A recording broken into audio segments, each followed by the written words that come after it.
We're going to start today's conversation with a half an hour to 45-minute discussion with Slava Rubin, founder at Indiegogo.com. Slava, welcome to the show. Yeah, thanks for having me.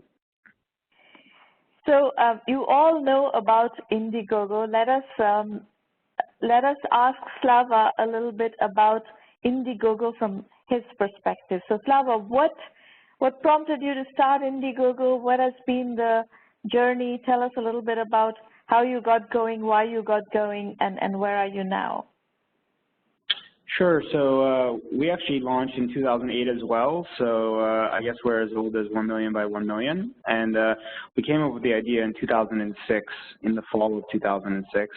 And the whole concept was the internet was democratizing access to lots of things, auctions with eBay and content with YouTube, but access to capital was still all about the gatekeeper, the VC, the banker, the grand institution, knowing the right person. And we just thought that the internet could democratize everything, so why not try to democratize capital? So we created a marketplace where people who had ideas just showed them off, and if people wanted to fund them, they could. We started in January 2008, and now we've funded well over $1.5 billion around the world. We send money to dozens of countries every single week, and we have funded hundreds of thousands of entrepreneurs. So we're very excited about the impact, and we're continuing to evolve and support entrepreneurs as we empower them to do great things. That's wonderful. Let's talk about a few of the nuances of how entrepreneurs can work with your platform. Now, one area where we constantly send entrepreneurs to your platform is where we have entrepreneurs with physical products who can potentially start a crowdfunding campaign, take advance order for the products, and get themselves going. It seems like this has become a sweet spot of actually crowdfunding platforms. Can you talk to this trend? Yeah, so crowdfunding a decade ago was very broad, and we've in the last several years really focused on entrepreneurs. Excuse me. Entrepreneurs, as part of the process, often have tangible goods or something that they're looking to create and offer. We've become the go-to place in the world for funding for these entrepreneurs as they look to validate their ideas, and then we support them throughout the entire process as they look to manufacture it and then sell it. So absolutely, I mean, some companies are raising $25,000 for a small gadget, others are hundreds of thousands of dollars for some robot, millions of dollars for some sort of drone company, and then our companies have gone on to receive nearly $2 billion of institutional or investment capital from third parties. So there's some really great companies. One of them even went to sell for over $300 million after launching on Indiegogo, launching their business. So absolutely, I would agree with you, the idea of Indiegogo being the sweet spot for entrepreneurs, especially for entrepreneurs looking to create a business with tangible products. So let's pursue a few different things that you said in that. First and foremost, tell us about the company that raised money on Indiegogo and went on to sell for $300 million. What was the trajectory of this company? Yeah, so they started on Indiegogo, I can't remember exactly what year, but probably 2012. Something called Misfit. Misfit is an activity tracker company. They raised just under $1 million on Indiegogo. Then they went to have successful VC money. They even went and I think raised about $50 million from Xiaomi. I mean, they were doing incredible things for 4 or 5 years and continued to have doors open and options available to them until the founder, Sunny Vu, decided to sell to Fossil, the watch company, and I believe they sold for just over $300 million. So, you know, our community, obviously, by the nature of the beast, is full of early-stage entrepreneurs who are, you know, trying to get going, maybe the first prototypes going, the first order going, and so forth. And in fact, we have a company right now that is planning to start a campaign, crowdfunding campaign, and they're a pain addressing device using laser technology. And of course, in the process of working with Indiegogo, they have been advised to create a mailing list, an email list to which they can launch with which they can launch the campaign. So basically, the point that I would like you to elaborate on a little bit is, what do you advise these very early stage entrepreneurs, far from $1 million? We're talking about, companies that are just trying to get their first crowdfunding campaign going on Indiegogo. What do you advise them to put together to be successful on your platform? Yeah, I mean, we've had hundreds of thousands of entrepreneurs that have been successful, and I would simplify it down to a few main things. One, you want to have a good pitch. Two, you want to be proactive. And three, you want to find an audience that cares. So having a good pitch, you want to make sure that it's clear what your message is, what you're offering, what you're trying to get funded.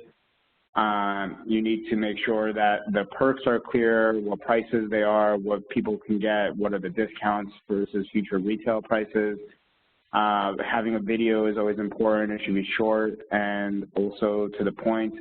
The copy is super critical, but it shouldn't be endless words. Often pictures and other illustrations are very valuable to break up the content, and it should be catchy. So, people don't have a lot of time to decide if they understand something, so it needs to be very clear what it is that you're raising money for and what is the business or product that you're trying to create. So that's number one, that's have a good pitch. Number two is you want to be proactive.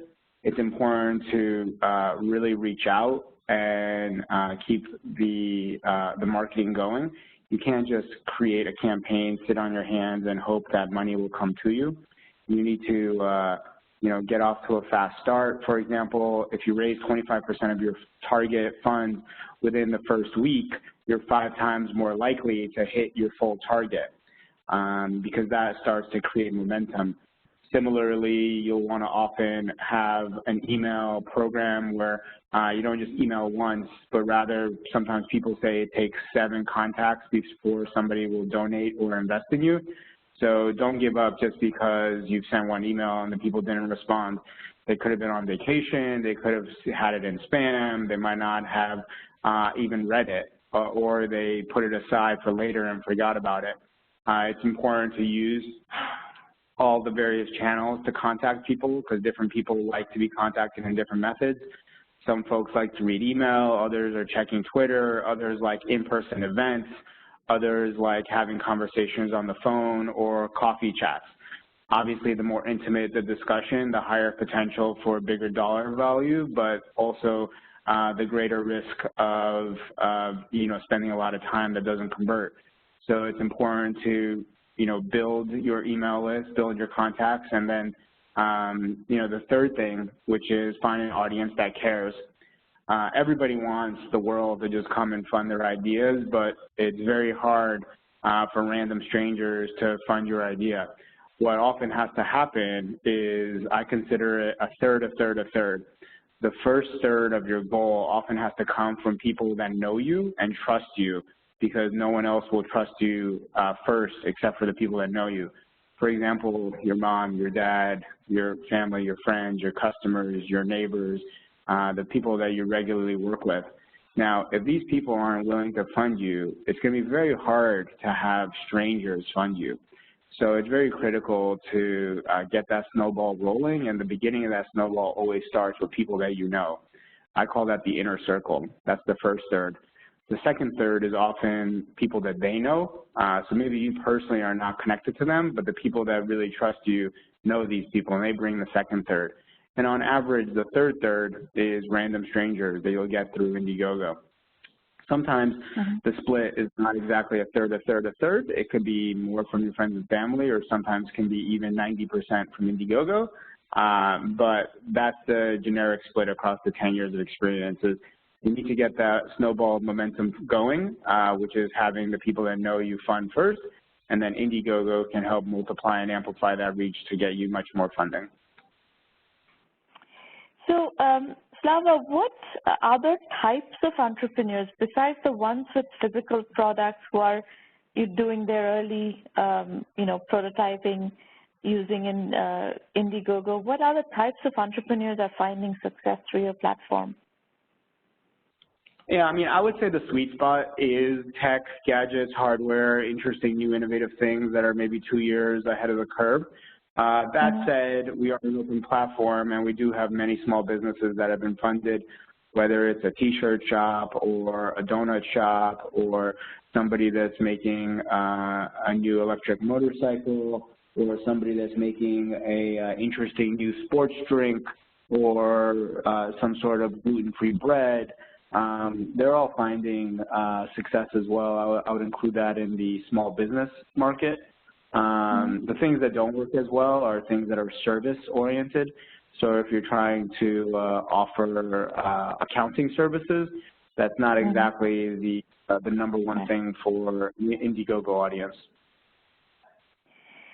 And talk to us about equity crowdfunding. You have started offering equity crowdfunding, and actually, you may also want to give us a little bit of the historical context of how the regulation on equity crowdfunding has changed, and how has that impacted you, and what are the nuances for companies trying to raise equity crowdfunding on your platform?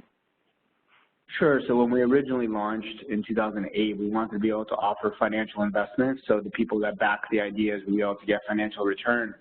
We right away learned about the issues from a regulatory perspective with the Securities Act of 1933 and other rules called blue sky laws, et cetera. So we went around the investment approach using this perks model where people just donate or contribute or pre-order ideas. We then moved forward and were able to petition Congress in 2012 and get something called the Jobs Act passed. And as part of the Jobs Act in 2012 under President Obama, one of the regulations of the 6 regulations was something called equity crowdfunding. So we were able to have implemented the ability for anybody, even if they're not an accredited investor, meaning over $250,000 of net worth, over $250,000 of salary or $1 million of net worth, anybody would be able to invest in these ideas that were available through these equity crowdfunding portals. It took 4 years, from 2012 to 2016, for FINRA and the SEC, 2 regulatory bodies that had to get signed off, to finally move forward. And in 2016, equity crowdfunding went live in America as a concept. Now, to put this in perspective, not since 1933 have common people, the 99%, been able to invest in things without having to be an IPO through the New York Stock Exchange or NASDAQ, et cetera. So now everybody had the opportunity to invest in these ideas. We have since, in 2016, launched our equity crowdfunding portal and have supported dozens of companies raising financial investment from tens of thousands of investors. The average raise is about $250,000, if not a little bit more. And it can be as high so far as, I think we've done like 1.8 million of investment capital, and this is more strict of a diligence process because it's regulated by the SEC, but people can apply at equity.indiegogo.com. If anybody has any questions, they can always just send me an email. I'm Slava, my first name, at indiegogo.com, and we post different offerings and people invest. Since then, the investors, some of them have already been receiving their dividends as part of rev shares, and some of them have even seen up rounds of investment for their companies. So it's really exciting. I think it's very early days in equity crowdfunding. We're just about 2 years into the industry. The UK is several years ahead of us with their regulations, as well as their regulations are quite a bit looser. For example, they allow for up to $10 million being raised per company, and right now in the US, the regulation is actually a $1 million cap. But if anybody has any questions, they could just check it out online or reach out to me, and we're super excited about it. So let's double-click down on that one a little bit as well on two fronts. One straightforward question is the sweet spot of your equity crowdfunding also the same sweet spot? Is it the physical products kind of businesses? It's a great question. No, not at all. It's totally different. So physical product companies are fine and do well with equity crowdfunding. But because the investors are not looking always for a tangible good with equity crowdfunding, they're looking for a financial return, there's a lot more flexibility to the types of companies. So actually we have had internet companies, software companies, marketplaces, movies, video games, hardware, pizza shops, coffee shops, all kinds of hospitality, media, all kinds of different companies raise money through equity crowdfunding. Great. Now, I've had some conversations with your colleague who runs that business, obviously. What I gathered from him is that you are looking for a regular equity investor, whether it's an angel or a VC, to almost like do the due diligence first before you like to come in. Could you elaborate on what is your due diligence process? How do you validate that this is an equity crowdfunding deal that we want to put on the Indiegogo platform? Great question. Not exactly right. We'll do our own due diligence and list the deal. Sometimes the deal does have other VCs or other investors want to lead the deal first, and then they post it with Indiegogo. That always has positive signal because then other VCs have already positioned in, and investors like to see that. But we are completely comfortable posting deals without other VCs involved. It's just that they have to get through our diligence process, and approximately 2% of the companies get through our diligence process. It's a regulated experience, so we're not able to put up all the deals, but it is fairly rigorous diligence. Could you give us some examples of companies, types of businesses that have had success with equity crowdfunding on your platform? Yeah, sure. If you just go to equity.indiegogo.com, anybody can see all the. So Slava, can you do a little bit of storytelling, and I have specific questions on how this works. So don't direct people to Indiegogo.com at every step. That doesn't make for a good interview. Right, but I'm just trying. What are you looking for? I'm looking for some view into how you think about things. Like, okay, for example, geography. Is there a geographical bias? Is it U.S. only or a part of U.S. only? What is the geographical bias of this in equity crowdfunding? Sure. So from the regulations, it's U.S. only. We work with international companies, but they would have to have a U.S. entity. In regards to geographic bias across the U.S., there's no bias whatsoever. We have companies from all around the U.S., which is actually one of the beauties of equity crowdfunding. And in terms of type of companies, like I mentioned, it's really anything. We have 3D printed arms as prosthetics. We have upcycled grains from beer making to turn it into a power bar. We have coffee companies, we have TV companies, we have movies, we have DNA sequencing companies, we have mobile marketing for photo and video, we have the Three Stooges as part of a film, distilleries, wineries. Would it be fair to say it's more B2C than B2B? Absolutely. Yeah, it is fair to say that. It's not required, but definitely the crowd needs to be interested in it. They're not often getting the product, they're getting an investment, but in general, it is more B2C, yes. And stage, if you look at across your deal flow, across the ones that you have chosen to go with, what do you look for in terms of validation in these companies before they can qualify for an equity crowdfunding campaign? High level, we're looking at team, we're looking at financials, we're looking at projections, we're looking at IP, we're just looking at the traction. When you say financials, what are you're looking at products already selling? You're looking at validation. What stage are we talking about? Yeah, they already have to be revenue generating. They already have to be revenue generating. Okay, fair enough. And now, one of the things in regular VC financing that is very strict is everybody is looking for very large TAMs, you know, like billion-dollar TAMs. To go from 0 to 100 million in 5 to 7 years, you have to start with a billion-dollar plus TAM. That is kind of the sweet spot of venture capital. We have of late started seeing a class of VCs, micro VCs, who are starting to think about the smaller TAM opportunities that are early exits, very capital efficient deals that could sell within 18 to 24 months. We're seeing that as well. What is your investment thesis vis-a-vis TAM? Yeah, so I mean, we're not stuck on trying to find the largest TAMs. We're not a VC ourselves, but rather we're trying to pick the right deals for our investors to decide if they want to invest in them. So it's really up to the crowd and the investors to decide what they think about the deal. In regards to TAMs, obviously we want there to be opportunity for growth for the company, but no, these don't need to be billion-dollar exits for these companies for these investors to make money. Okay.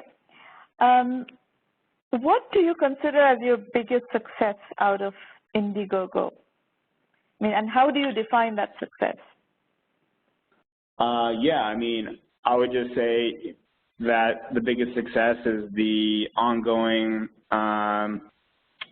existence of Indiegogo, the fact that it's now 10.5 years old and still very durable and still very much used by the world, just shows that it's having a lasting impact. I could pick, like, you know, one campaign or one product, but I think that's kind of silly. Yeah, it's kind no, of I like agree.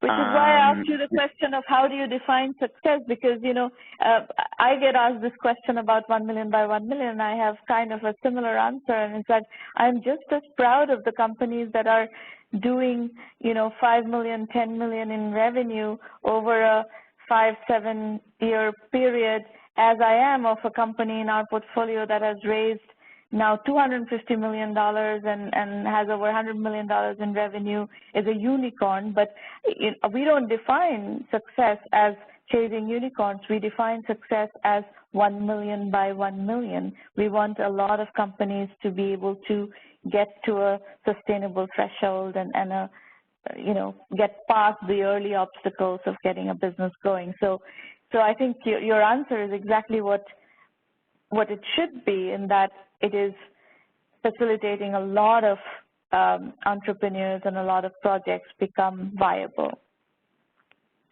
Great. So what are your parting words before we conclude the interview? My parting words is entrepreneurship is a wild ride.